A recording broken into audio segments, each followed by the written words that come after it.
Ya. Siang Bu. Ya. Ya izin Bu, saya Ari Septiadi hari ini mau memaparkan naskah yang saya buat untuk Jambore GTK tahun 2024 Bu. Saya mengikuti GTK inovatif untuk kategori guru SMK.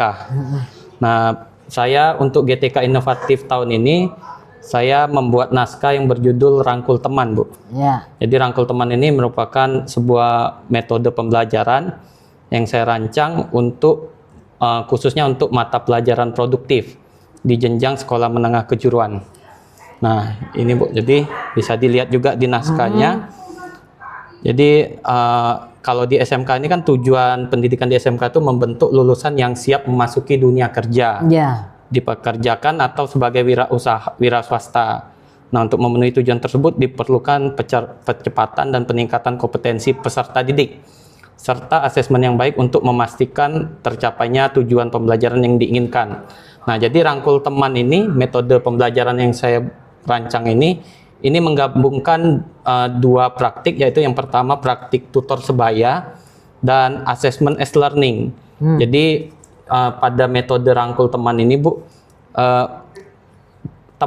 ke peserta didik itu akan dibagi. Jadi peserta didik dengan kemampuan dan pemahaman tinggi itu akan saya tunjuk sebagai asesor, dan yang lainnya disebut sebagai peserta didik. Nah, tujuan asesor ini ada tugasnya, yaitu yang pertama sebagai pendamping teman belajar, yang kedua tuh mereka melakukan penilaian Bu. Karena itu tadi kan ada penggabungan antara tutor sebaya dengan assessment as learning. Nah, di assessment as learning itu kan penilaian itu tidak dilakukan oleh guru Bu. Jadi penilaian itu dilakukan oleh diri sendiri atau self assessment dan penilaian antar teman, peer assessment. Jadi guru ini di assessment formatif itu bukan guru yang menilai. Murid ini, peserta didik itu menilai diri sendiri, kemudian divalidasi oleh teman sebayanya. Nah, jadi itu assessment as learning. Jadi saya gabungkan itu.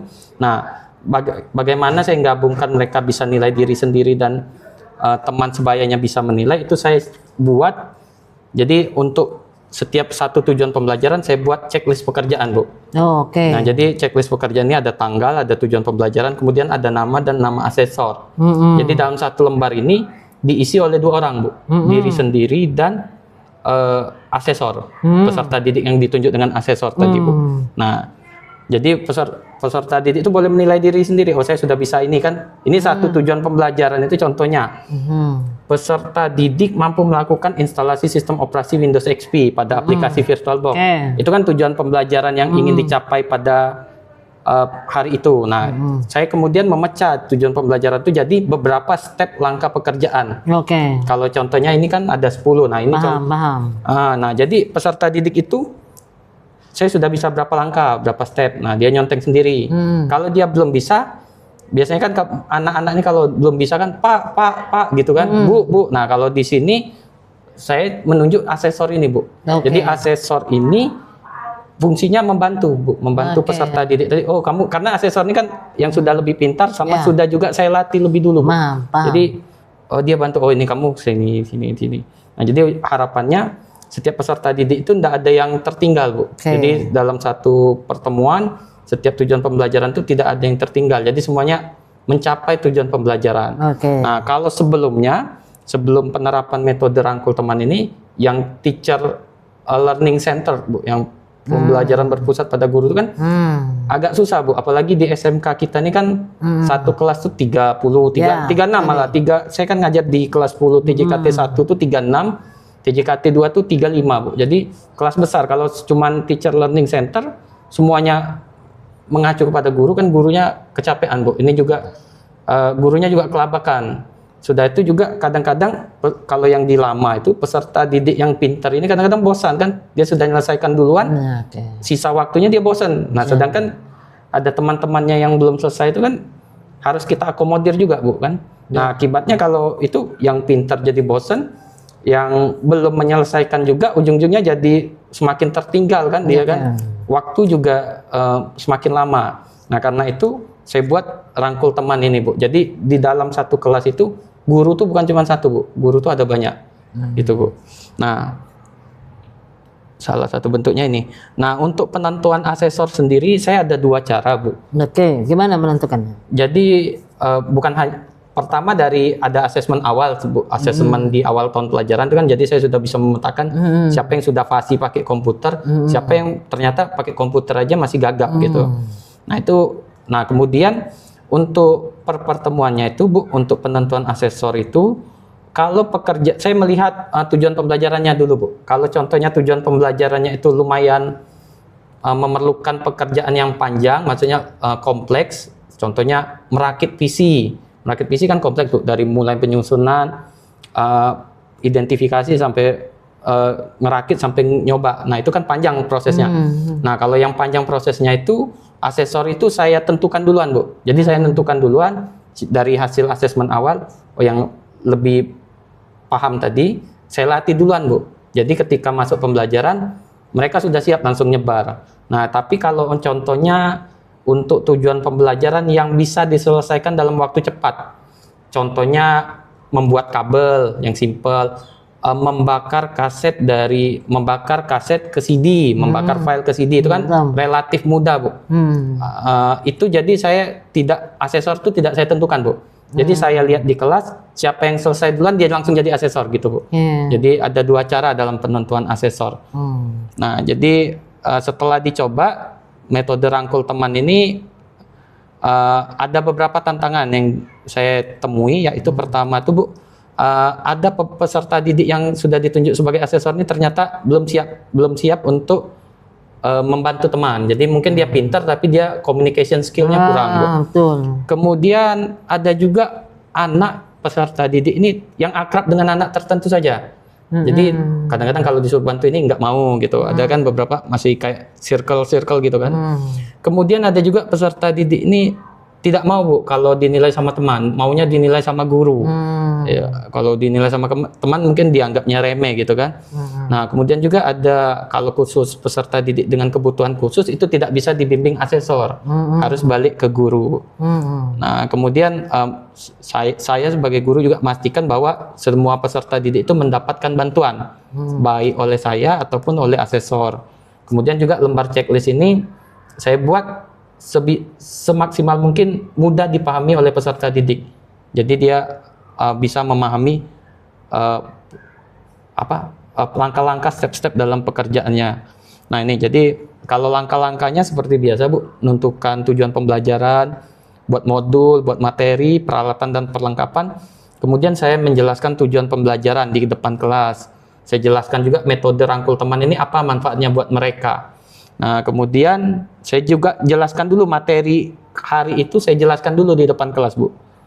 Nah, kemudian baru masuk ke praktek atau mengidentifikasi peserta didik mana yang membutuhkan bantuan. Baru kemudian menentukan asesor. Jadi baru menentukan asesor dengan 2 cara tadi. Kemudian guru bersama peserta didik menentukan tahapan. Jadi step-step ini sebisa mungkin ditentukan guru dan peserta didik. Jadi peserta didik mengerti juga bahwa maksud dari kalimat-kalimat pada langkah-langkah pengerjaan ini. Nah, untuk peserta didik kebutuhan khusus dibimbing langsung oleh guru. Kemudian guru saya ini sebagai guru melihat apakah peserta didik di kelas itu sudah mencapai tujuan pembelajaran atau belum dari checklist pekerjaan ini, Bu. Jadi saya lihat kalau memang sudah conteng semua, saya merasa itu mereka sudah mencapai tujuan pembelajaran. Jadi saya tidak melakukan asesmen lagi, Bu, yang diformatif. Jadi saya mempercayakan kepada peserta didik sendiri dan asesor tadi, Bu. Nah, kemudian apabila saya merasa membutuhkan, maka saya melakukan asesmen sumatif, Bu. Asesmen sumatif di akhir pelajaran atau di pertemuan berikutnya, saya melakukan asesmen sumatif. Asesmen sumatif ini untuk memastikan memang benar-benar sudah tercapai. Nah, bentuk asesmen sumatif itu saya minta contohnya untuk melakukan instalasi ini, saya minta mereka menuliskan langkah-langkahnya, atau itu kalau yang suka nulis, kalau yang suka bikin video, saya minta bikinlah video tentang langkah-langkah melakukan instalasi ini, Bu. Jadi saya bebaskan, yang penting mereka bisa menunjukkan pemahamannya, Bu. Nah, aktor-aktor yang terlibat dalam metode pembelajaran ini ada guru, Bu. Saya sebagai aktor utamanya, ada asesor, yaitu peserta didik dengan kemampuan dan pemahaman tinggi tadi, ada peserta didik, orang tua juga di rumah perlu pengawasan terhadap apakah anak ini belajar juga di rumah. Kemudian ada rekan guru sejawat, ini untuk memberikan masukan Bu, kritik dan masukan. Kemudian ada kepala sekolah sebagai pemimpin di satuan pendidikan untuk menyetujui pelaksanaan dari metode rangkul teman ini Bu. Nah, pada praktiknya metode rangkul teman ini membawa dampak positif Bu. Beberapa dampak positifnya yaitu ternyata peserta didik itu lebih memahami suatu konsep apabila dijelaskan dalam bahasa yang lebih sederhana Bu oleh temannya tadi. Kadang-kadang kan guru menjelaskannya dalam bahasa yang lebih tinggi. Nah, anak itu terkadang dengan temannya karena dia merasa santai, bahasanya santai, dia bisa lebih memahami. Kemudian penerapan metode rangkul teman ini juga memberi pengalaman lebih Bu untuk yang peserta didik yang memiliki kemampuan dan pemahaman kuat. Jadi mereka yang ditunjuk sebagai asesor itu mendapatkan pengakuan dan rasa percaya diri atas kerja keras mereka. Mereka juga mengasah kemampuan komunikasi mereka untuk berbicara di hadapan orang lain, public speaking. Mereka juga merasakan tingkat pemahaman mereka terhadap materi pelajaran lebih meningkat karena mereka mengajarkan kepada peserta didik lain. Jadi saya selalu menekankan ikatlah ilmu dengan mengajarkannya. Jadi saya bilang, kamu jadi asesor, ikatlah ilmu dengan mengajarkannya. Kamu mungkin selesai duluan, tapi ternyata kalau kamu lihat yang punya teman itu kan, ternyata terkadang peserta didik ini lihat gini Bu. Oh ternyata kenapa saya bisa selesai cepat? Ternyata komputer saya bagus. Komputer teman saya ternyata kurang ini, mouse-nya kadang-kadang rusak. Nah itu kan mereka belajar memahami, berarti mereka selesai bukan juga karena mereka bukan murni ini juga, karena peralatannya juga bagus. Nah, mereka belajar memahami itu, kemudian mereka selesaikan. Oh, ini kalau mouse rusak harus gimana? Keyboard rusak harus gimana? Ini drivernya kurang, harus diinstal dulu. Itu kan ujung-ujung meningkatkan pemahaman mereka daripada cuman, oh ini dikasih guru tugas ini selesai gitu. Jadi sebagai asesor juga ada manfaatnya, mereka lebih pemahamannya terhadap suatu materi itu lebih kuat. Nah, itu juga, dan terakhir juga mengubah dari kelas yang tadinya teacher learning center menjadi student learning center. Jadi kelas itu pembelajarannya berpusat kepada peserta didik. Ini saja Bu pemaparan dari saya Bu. Oke, saya boleh bertanya ya? Iya boleh Bu. Nah, ini sebenarnya seperti menguji skripsi ya? Iya Bu. Oke, jadi di sini kan kita melihat ada siswa yang kita ditentukan untuk menjadi asesor ya Pak ya? Iya Bu. Ini memerlukan langkah yang sangat hati-hati ya.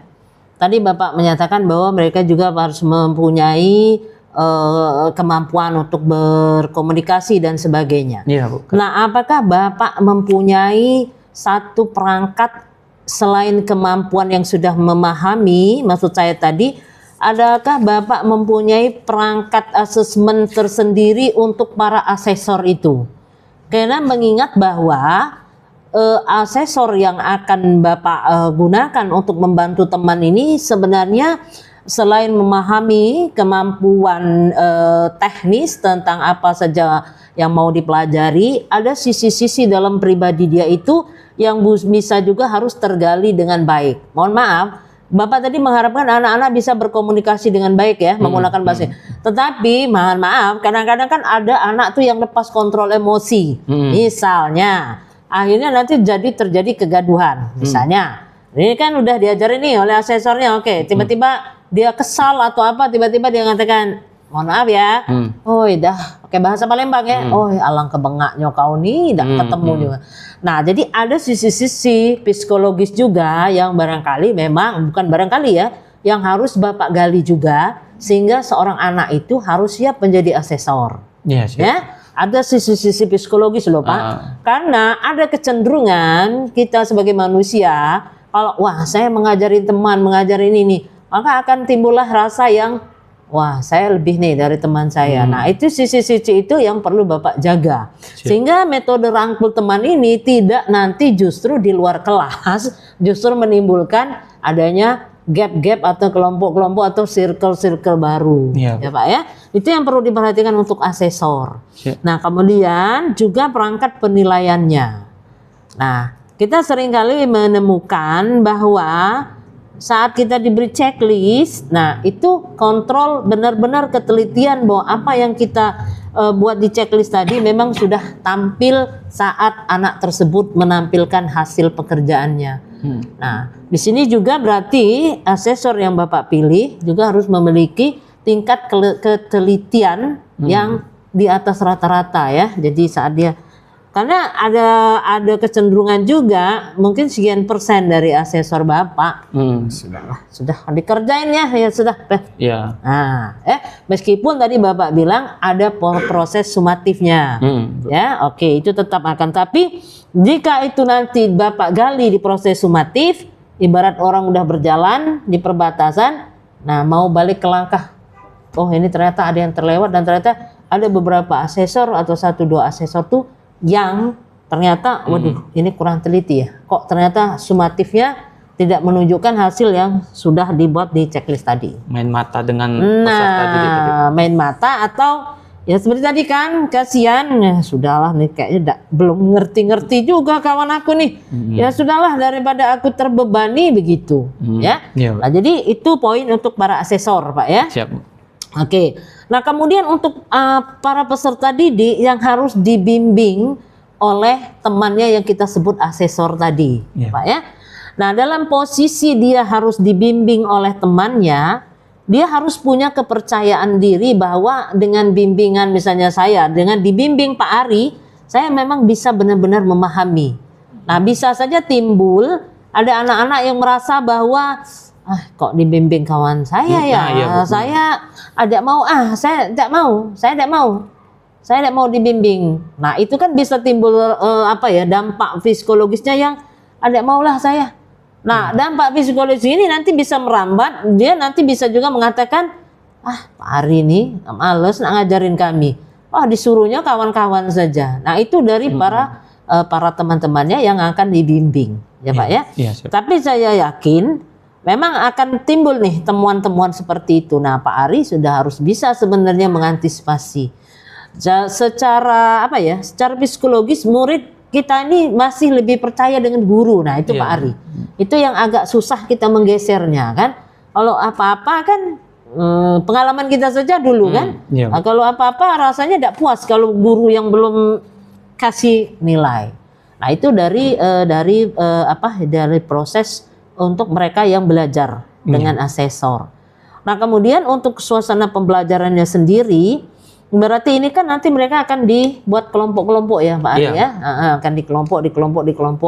Nah, menentukan beban satu asesor berapa teman yang harus dibimbing itu juga kalau menurut saya tidak bisa dipukul rata juga ya Pak Ari ya. Karena kalau kita pukul rata mungkin itu tadi dampak akhirnya ya sudah.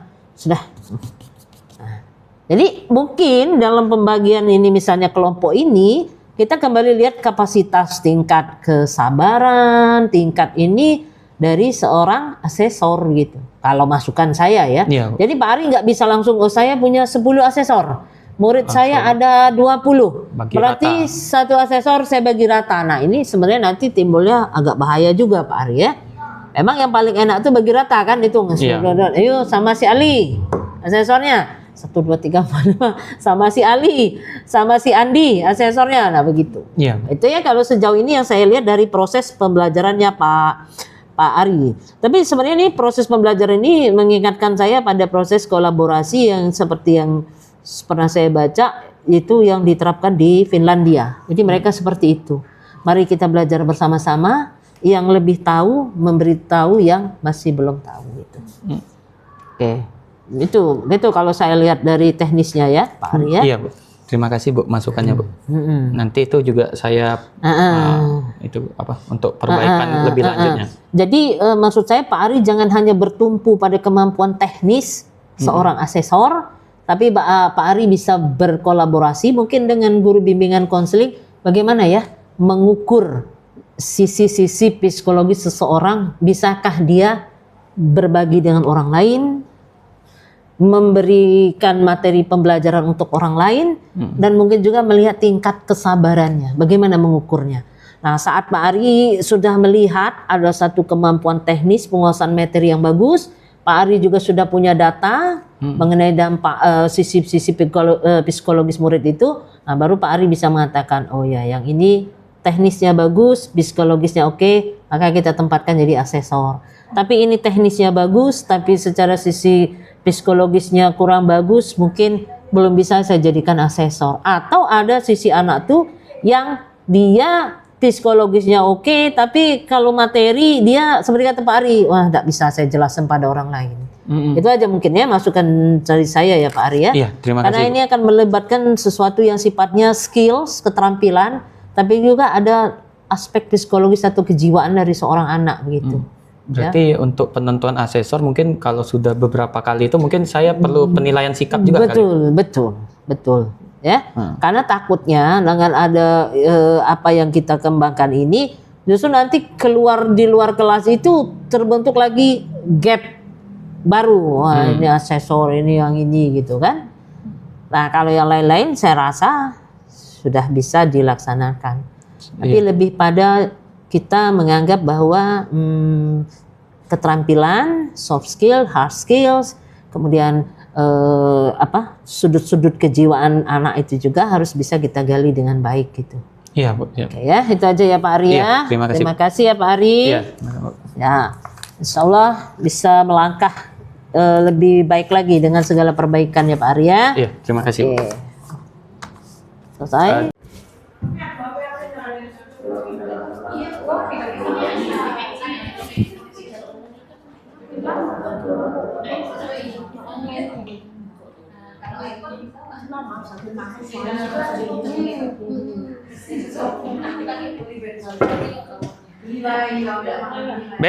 Saya mulai Bapak Ibu ya. Selamat siang.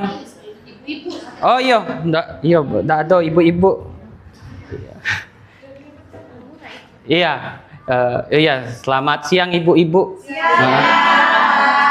Izin saya hari ini akan mendiseminasikan salah satu praktik baik yang saya ikuti yang saya ajukan untuk mengikuti Jambore GTK tahun 2024. Nah, praktik baik ini saya namakan dengan rangkul teman. Nah, rangkul teman ini adalah metode mengajar yang menggabungkan praktik tutor sebaya dan assessment as learning. Oke, ini jadi kita semuanya di sini perkenalkan, kalau ada yang belum kenal, nama saya Ari Septiadi dari SMK Negeri 1 Palembang. Nah, jadi SMK Negeri 1 Palembang ini merupakan SMK yang berada di Kota Palembang, Provinsi Sumatera Selatan. Nah, tujuan pendidikan di SMK ini membentuk lulusan yang siap memasuki dunia kerja, dipekerjakan atau wira swasta. Nah, untuk memenuhi tujuan tersebut dibutuhkan percepatan dalam peningkatan kompetensi peserta didik dan asesmen. Jadi untuk menilai apakah tujuan pembelajaran yang diinginkan itu sudah tercapai atau belum. Nah, rangkul teman ini metode pembelajaran yang saya rancang pada mata pelajaran produktif jenjang sekolah menengah kejuruan. Nah, metode ini menggabungkan praktik tutor sebaya dengan assessment as learning. Nah, kalau praktik tutor sebaya ini mungkin ibu-ibu sudah pernah dengar di PMM itu ada, di video inspirasi itu ada tutor sebaya. Jadi tutor sebaya ini sudah metode mengajar yang sudah lama dan banyak diterapkan. Kemudian assessment as learning ini jadi satu dari 3 fungsi assessment. Jadi saya menggunakan assessment as learning. Nah, pada metode rangkul teman ini kelas itu akan dibagi menjadi 2 kelompok. Yang pertama itu saya sebut sebagai asesor dan kelompok yang kedua yaitu peserta didik. Nah, jadi asesor itu siapa? Asesor itu adalah peserta didik yang memiliki kemampuan dan tingkat pemahaman yang lebih kuat. Jadi asesor ini simpelnya akan menjadi tenaga bantuan bagi guru dalam mengajar di kelas. Nah, jadi asesor ini punya 2 tugas. Yang pertama sebagai pendamping teman belajar. Yang kedua, mereka melakukan penilaian terhadap pekerjaan teman sebaya. Jadi di metode rangkul teman ini, pada proses pembelajaran, guru tidak menilai. Jadi guru itu tidak melakukan penilaian, tetapi penilaian itu dilakukan oleh diri sendiri dan teman sebaya. Nah, untuk memfasilitasi penilaian diri sendiri dan teman sebaya itu, saya merancang sebuah lembar, yaitu yang saya sebut dengan checklist pekerjaan. Nah, jadi di checklist pekerjaan ini ada 1 kolom yang untuk penilaian peserta didik dan 1 kolom untuk teman sebaya. Jadi yang peserta didik itu akan memvalidasi sendiri pekerjaannya apakah sudah diselesaikan dengan baik atau belum. Jadi dia memfasilitasi sendiri. Kemudian nanti berikutnya akan divalidasi dengan yang disebut tadi asesor. Jadi ini membiasakan juga peserta didik terhadap dunia usaha dan dunia industri, di mana di dunia usaha dunia industri kan ada checklist pekerjaan, dan kalau di industri itu kan setiap pekerjaan selalu dinilai. Nah, ini juga penilaian diri atau self assessment dan penilaian antar teman ini merupakan contoh assessment as learning. Nah, nah, mengapa metode rangkul teman ini dibutuhkan? Jadi situasinya adalah saya mengajar di kelas 10 TJKT 1, di mana total jumlah peserta didik ada 36, dan di 10 TJKT 2 total peserta didik ada 35. Jadi ini di SMK Negeri 1 Palembang ini kan kelasnya kelas besar. Yang TJKT ini kelas besar. Jadi kalau masih menerapkan yang metode lama atau teacher learning center, maka guru tuh akan sangat kerepotan karena harus berkeliling kelas gitu kan. Satu orang berkeliling kelas, maka itu secara efisiensinya juga tidak efisien, juga mereka harus membimbing satu persatu, itu juga agak membutuhkan waktu yang lama gitu. Dan ini juga menimbulkan permasalahan bahwa kalau masih tetap menerapkan teacher learning center, maka murid yang memiliki kemampuan dan pemahaman kuat tadi akan cepat merasa bosan karena dia bisa cepat selesai, maka dia akan lebih cepat bosan. Kemudian murid yang tidak terlalu kuat tadi, karena dia lambat, maka dia kan butuh waktu lama, jadi akan semakin tertinggal. Nah, di asesmen awal tahun ini saya melakukan asesmen awal tahun di kelas 10 TJKT 1 itu juga yang paham terhadap dasar-dasar pengoperasian komputer itu totalnya ada 12 peserta didik dari 36. Lebih banyak yang tidak paham. Di 10 TJKT 2 juga yang paham hanya 10 peserta didik. Yang tidak paham di sini dalam artian untuk mematikan komputer pun belum tahu dia cara shutdown menggunakan keyboard. Nah, alasannya ini jadi mengapa rangkul teman ini perlu diterapkan, yaitu kita bisa mencapai tujuan pembelajaran tanpa ada peserta yang tertinggal. Kedua, menghemat tenaga guru, terutama dalam hal mata pelajaran produktif yang banyak praktiknya. Kemudian peserta didik dengan kemampuan dan tingkat pemahaman tinggi juga mendapatkan pengakuan, dan ada juga lembar checklist pekerjaan. Jadi mendekatkan mereka dengan budaya kerja di dunia usaha dan dunia industri. Nah, kemudian ada tantangan dalam penerapan ini, yaitu pertama, asesor, peserta didik yang menjadi asesor ini belum siap menjadi tempat bertanya temannya. Kemudian juga terkadang yang menjadi asesor ini karena mereka terkadang angku dan berkata kasar terhadap teman.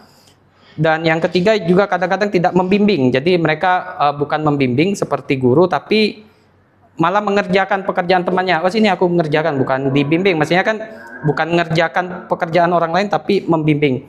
Dan kemudian ada peserta didik yang akrab dengan anak tertentu. Kemudian dari peserta didik juga ada yang tidak mau dinilai apabila bukan oleh guru.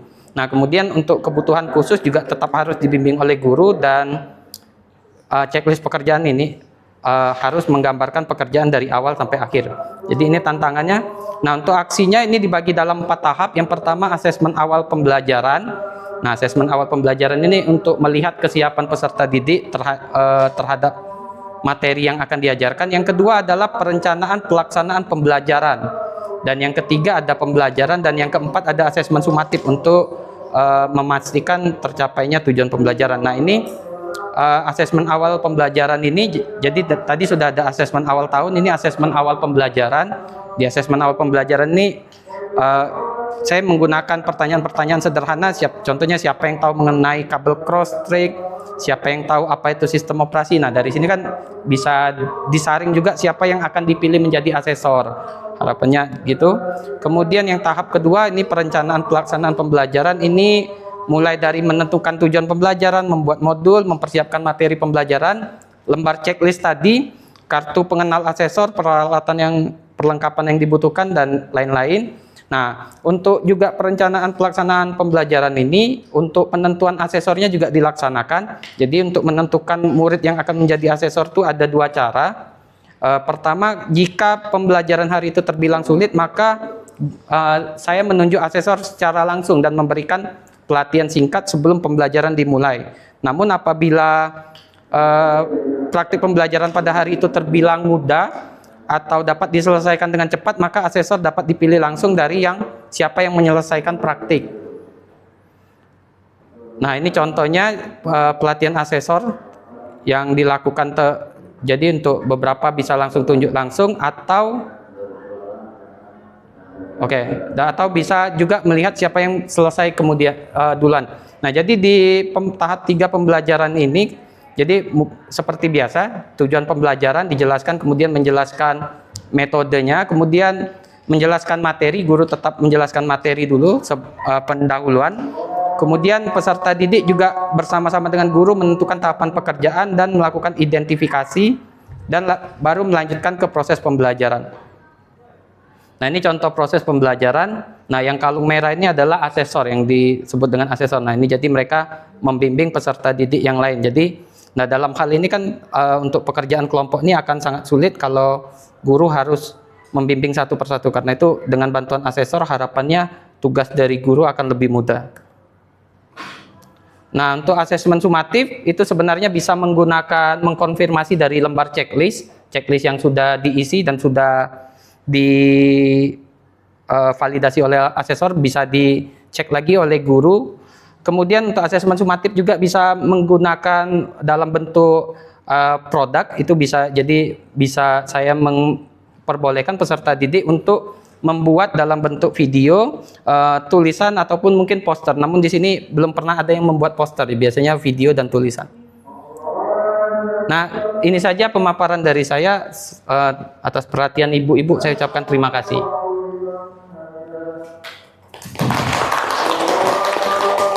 Mungkin dari ibu-ibu sebelum lanjut ke Bu Yeni ada mau tanya atau kurang jelas? Jelas, oke. Oh ya. Oke. Oke. Enggak, Bu, foto, Be. Belum selesai kan? Foto baik. Foto baik. Kalau sudah sama paparan. Iya, pakai slide tadi. Enggak usah. Foto baik, enggak usah.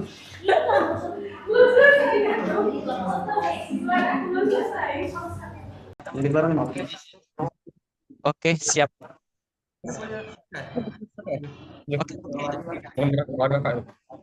Kita bantu sama. Juga.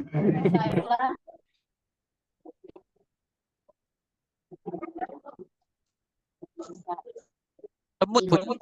Iya. Oke, baiklah, selamat siang. Kembali lagi di sini kita akan mendengarkan penjelasan atau pemaparan dari Pak Ari Septiadi dengan tema Rangkul Teman pada hari Jumat tanggal 25 bulan 10 2024. Baiklah, saya selaku moderator di sini ingin menyampaikan susunan acara. Nanti ada proses pemaparan dari Pak Ari, lalu dilanjutkan dengan pertanyaan. Baiklah Pak Ari, kami persilakan untuk pemaparan. Baiklah, terima kasih. Izin untuk share screen.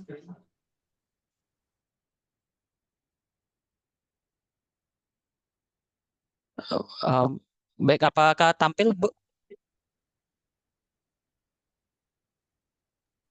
Sudah tampil, Pak. Oke, izin Bapak Ibu. Hari ini saya akan memaparkan tentang program SMK itu praktik baik bernama Rangkul Teman. Jadi ini saya guru di SMK Negeri 1 Palembang. Saya mengajar mata pelajaran produktif.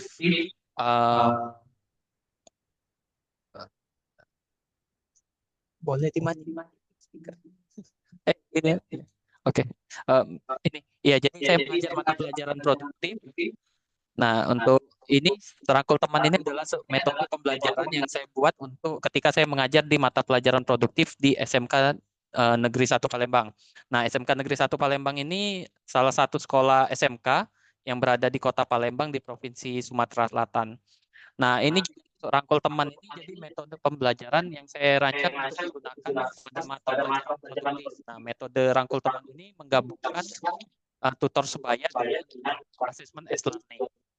Nah, di metode rangkul teman ini kelas akan dibagi jadi dua bagian, yaitu asesor dan peserta didik. Nah, jadi asesor ini ada dua tugas. Yang pertama sebagai pendamping teman belajar, yang kedua sebagai penilai terhadap pekerjaan teman sebaya. Nah, di metode rangkul teman ini, jadi peserta didik itu secara aktif dilibatkan dalam kegiatan asesmen. Nah, mereka akan diberi pengalaman pekerjaan mereka sendiri dan temannya. Nah, untuk memfasilitasi itu saya membuat yang namanya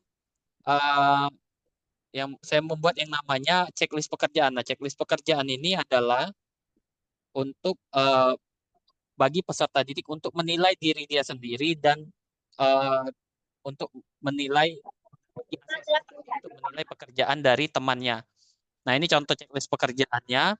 Nah, mengapa metode rangkul teman ini saya buat? Yaitu pertama, kalau di SMK tuh biasanya jumlah peserta didiknya banyak dalam satu kelas. Jadi guru akan sangat kesulitan ketika mengajar di kelas besar.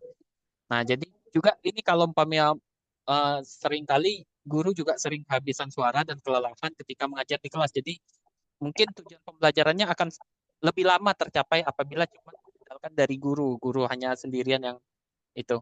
Nah, situasi di SMK Negeri 1 sendiri yaitu saya mengajar di kelas 10 TJKT 1 dengan 36 peserta didik dan 10 TJKT 2 dengan 35 peserta didik.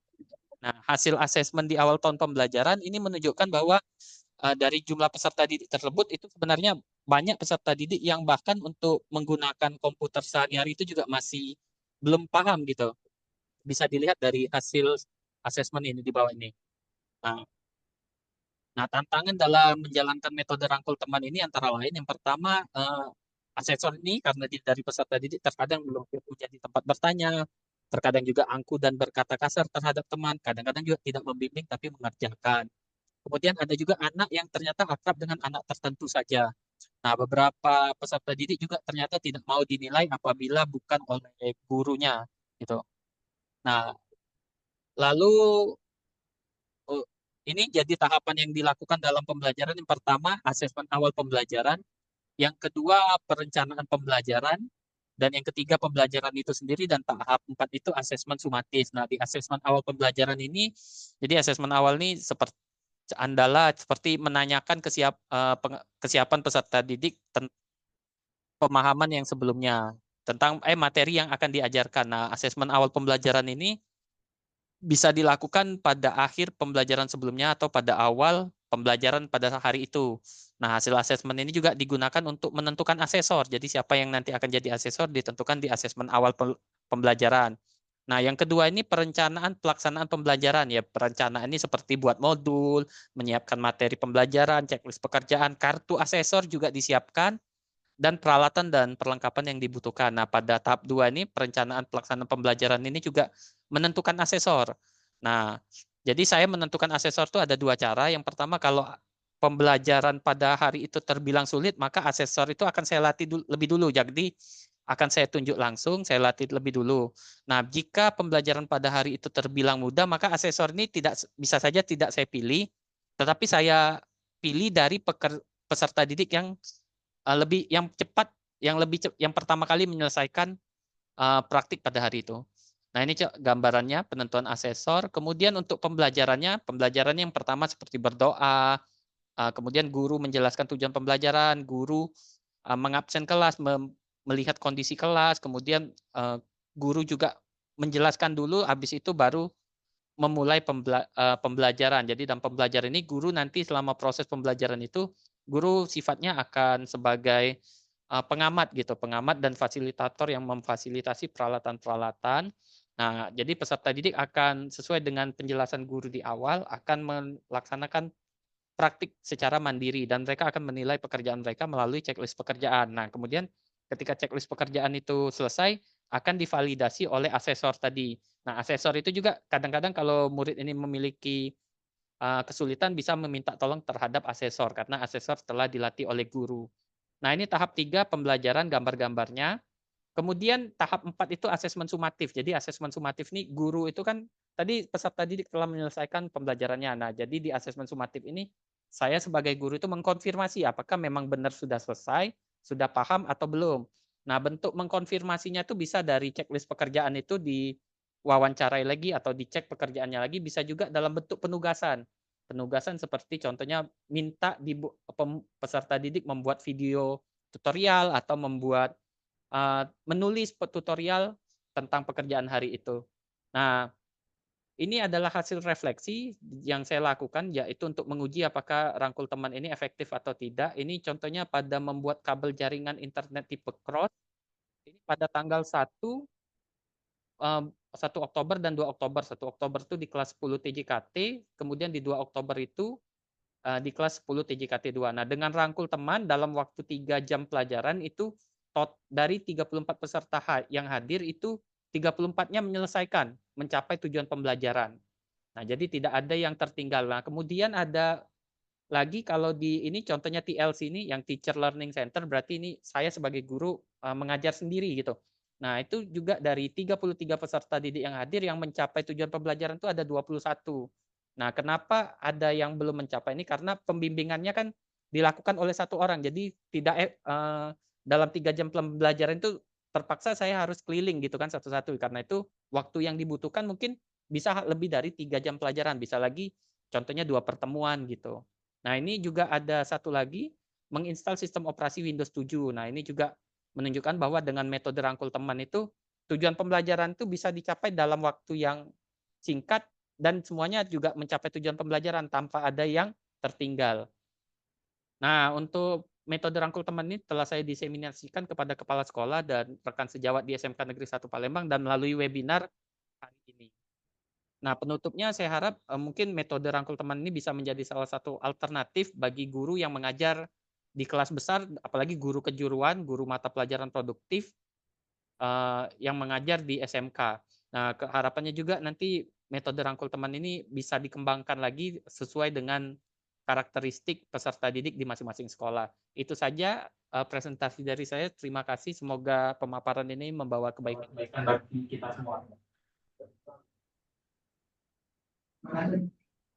Baiklah, terima kasih Pak Ari untuk pemaparan yang sangat baik di praktik baik ini. Selanjutnya itu adalah sesi tanya jawab. Untuk sesi tanya jawab, silakan untuk peserta bagi yang ingin bertanya.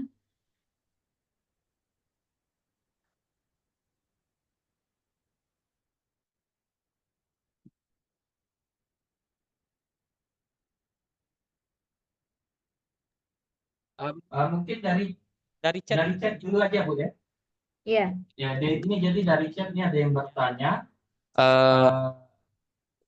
Sudah berapa lama menjalankan metode rangkul teman ini? Dari Pak Fauzan ya. Oke, jadi untuk metode rangkul teman ini kalau untuk asesornya itu sudah saya jalankan sejak lama karena dulu saya juga mengajar di SMK dari 2014 itu memang biasanya kita sebagai guru sudah mengajar seperti ada asisten dulu lah. Nah, tapi kalau untuk metode rangkul teman ini yang lebih sudah menjadi sebuah metode ini baru saya jalankan pada tahun pelajaran 2024-2025 ini. Mungkin ada lagi yang mau bertanya?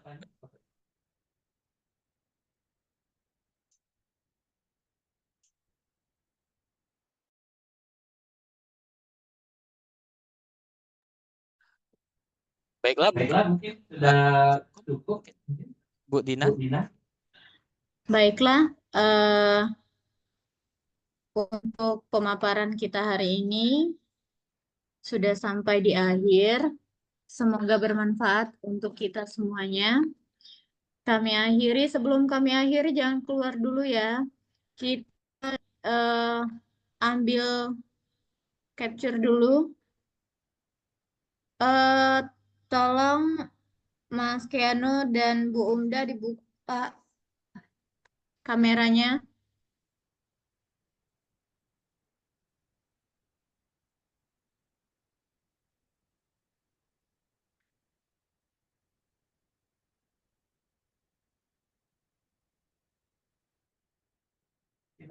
Oke, Oke, baik. Senyum, 1, 2. Sekali lagi. Senyum, 1, 2. Oke. Oke, baik. Terima kasih untuk partisipasinya. Saya akhiri. Wassalamualaikum warahmatullahi wabarakatuh.